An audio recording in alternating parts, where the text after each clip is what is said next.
Hey guys, Mark McMahon Real Estate. Why did Zillow stop buying houses? It's not what you think. Let's dig into it right away.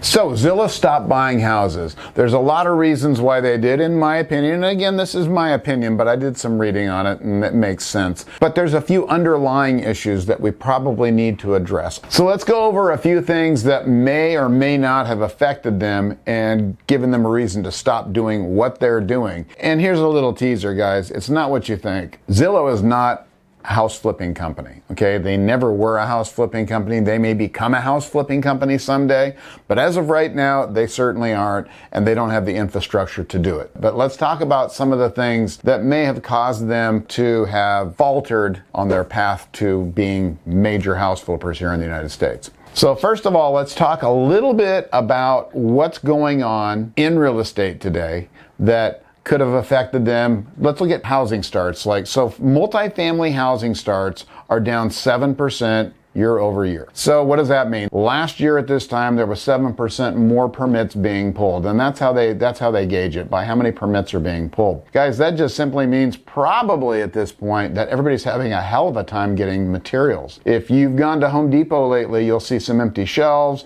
Guys, materials are hard to get right now. There's a lot of things that come from out of the country that are sitting in container ships off the shore.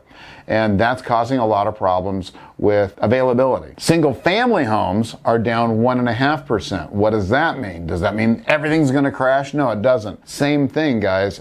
We do a lot of houses and it's very difficult to get materials right now. All right, another thing people are pointing at right now too, as to one of the reasons Zillow may have stopped, is because of this looming foreclosure market due to forbearances is ending and people are gonna have to either crap or get off the pot. What's gonna happen there? Well, right now statistically, it looks like about 15% of the people in forbearance may go into foreclosure. And this is according to Atom Data Solutions. They do foreclosure data. They're pretty good. So 15%, guys, that's 15% of the people that went into forbearance.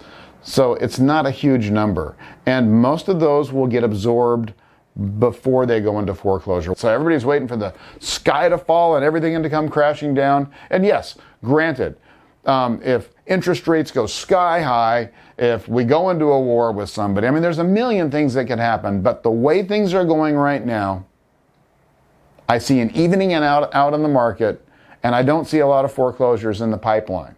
All right, so that's not why Zillow is stopping. That's not it. Another thing I want to talk about is savings. Savings are at a record high. So these people are in forbearance. They're saving money. A lot of them are, not everybody.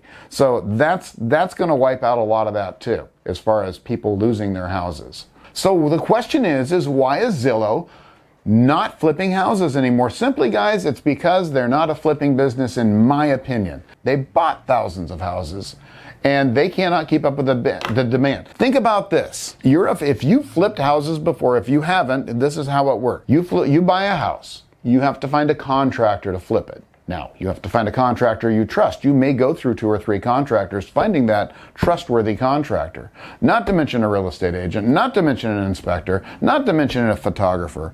All these people have to be lined up. All right? And things change. Like, we go through contractors.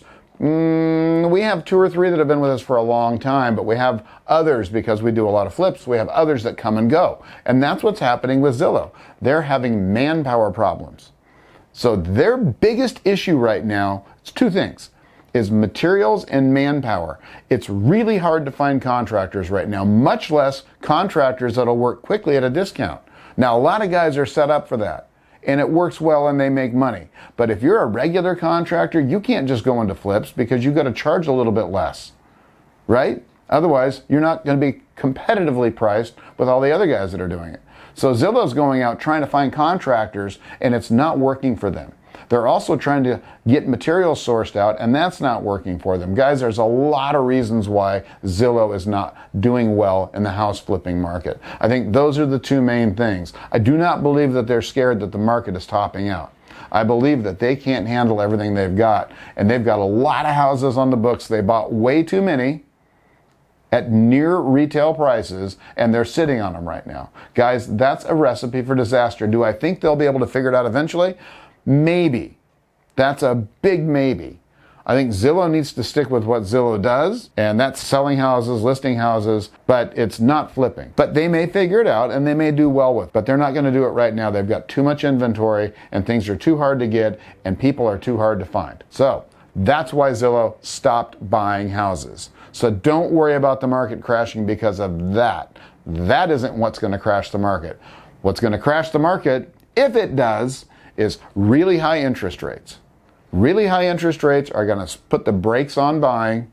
It's going to put the brakes on building, and so on and so forth. I hope you found that informative, guys.